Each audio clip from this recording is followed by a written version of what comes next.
Harrison Graham here on the Chiefs Report. It's mailbag time, so use hashtag Chiefs to get your questions on the show. Let's get things kicked off with Keaton Ward using hashtag Chiefs. How will this impact the run game? Obviously, coming off the heels of Kansas City signing Le'Veon Bell to a one-year deal. Remember, he will not play in Week 6 against the Bills. But moving forward and long-term for the remainder of the season, I think you'll see a 1-2 punch, right, of Clyde Edwards-Helaire and Le'Veon Bell. The backs behind him, who knows how that ends up playing out. I still think Edwards-Helaire is your starter, and he's going to get more touches. But Le'Veon Bell wanted two things when the Jets cut him. He wanted a prominent role, and he wanted to win. I think the Chiefs have at least informed him that, hey, we're going to have a plan for you in this offense. So he'll get touches.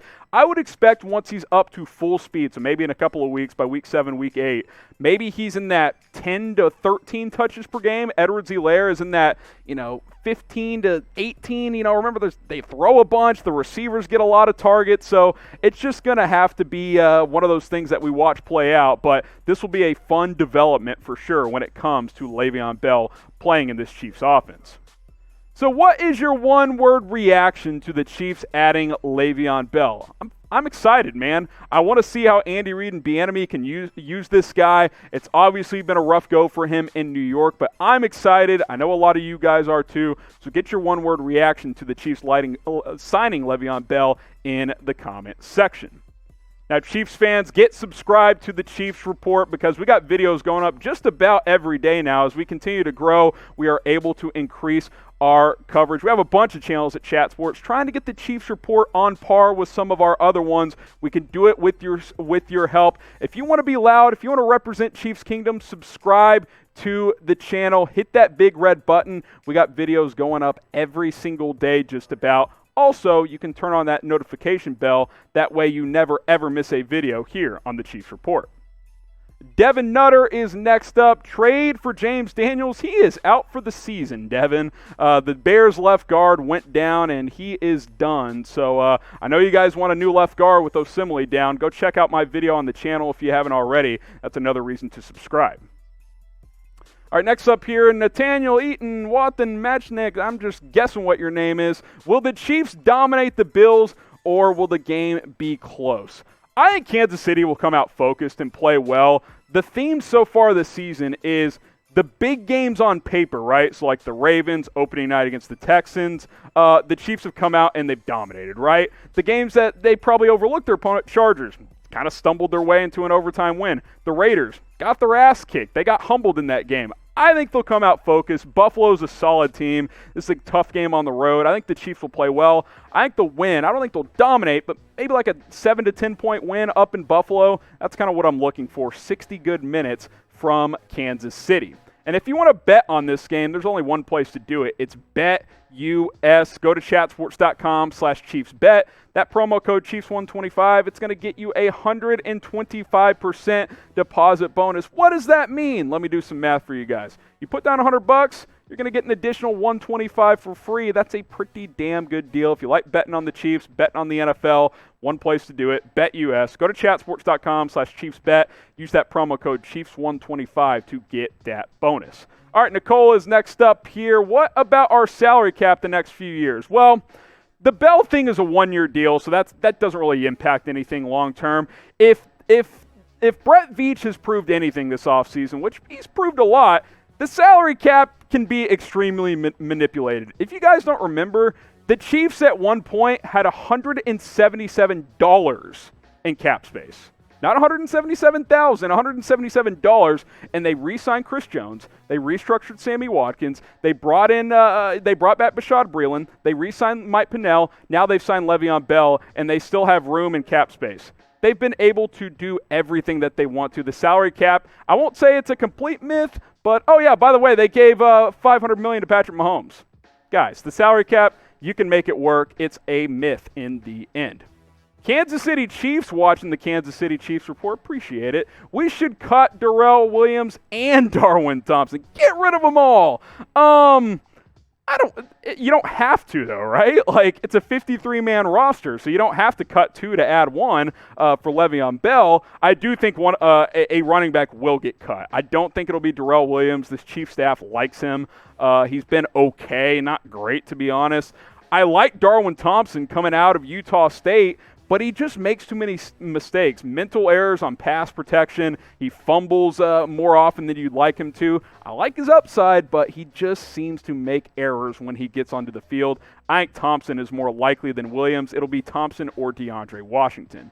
Which running back should the Chiefs cut to make room for Le'Veon Bell? Of course, they could cut a different position player, but you don't need 6 backs, including Anthony Sherman, your fullback, who is on the COVID list, so maybe that delays things temporarily. But which running back should the Chiefs cut? Let me know what you guys think in the comment section.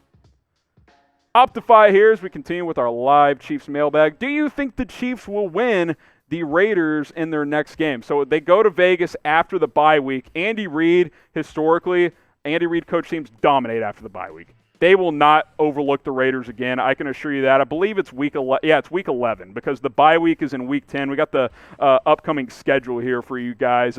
At Buffalo, I think the Chiefs will be focused. Then you got the Broncos, Jets, Panthers, bye week. Then you go to Vegas in week 11. That's a game Kansas City will be focused for.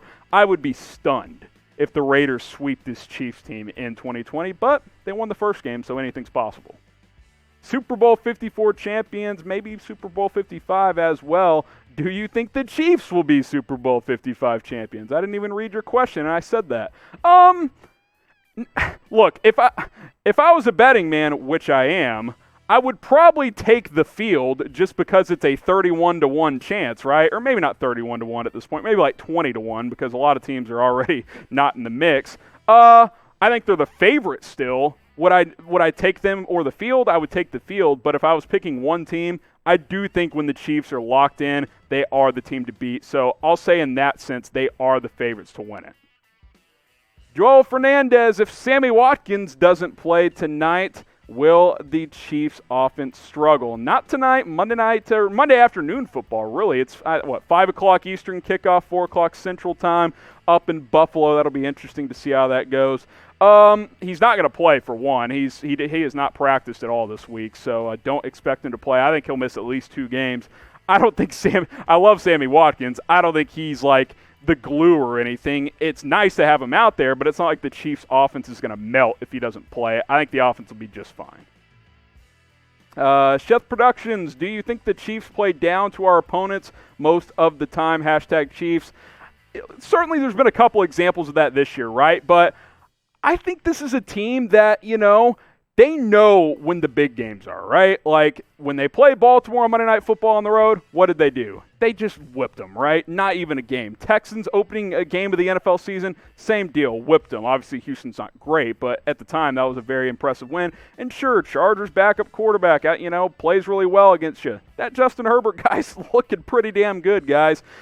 Look, the Raiders game, it happens. You're not going to go 16-0. I kind of half joking, half seriously said it could happen, but you're not going to bring it every week. I think the Chiefs will be focused, and they will play better moving forward. Keaton again, what do you think our record is from here on out? Oh, boy, 4-1. They'll probably lose at least another game or two. How about 11 games left? How about 9-2? 9-2 the rest of the way. Overall record, I'll go 13-3. I think I said 12-4, 13-3 on our record predictions video before the season. Just another reason to subscribe because we do videos like that. But you guys let me know. What will the Chiefs' 16-game record be? Don't include the playoffs. What will they end up? 4-1 through 5 games. What will it look like after Week 17? All right, Alex, next up. Do you think this adds the players ego? I think that they have only played one good game this year. They don't even seem to take some opponents serious.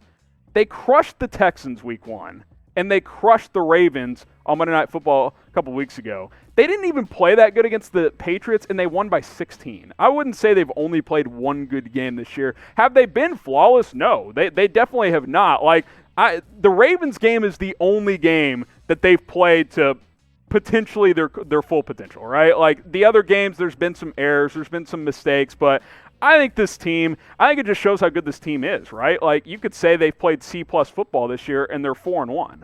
Like, this team can get a lot better and play a lot better, and I expect that they will. Appreciate the questions from all of you guys.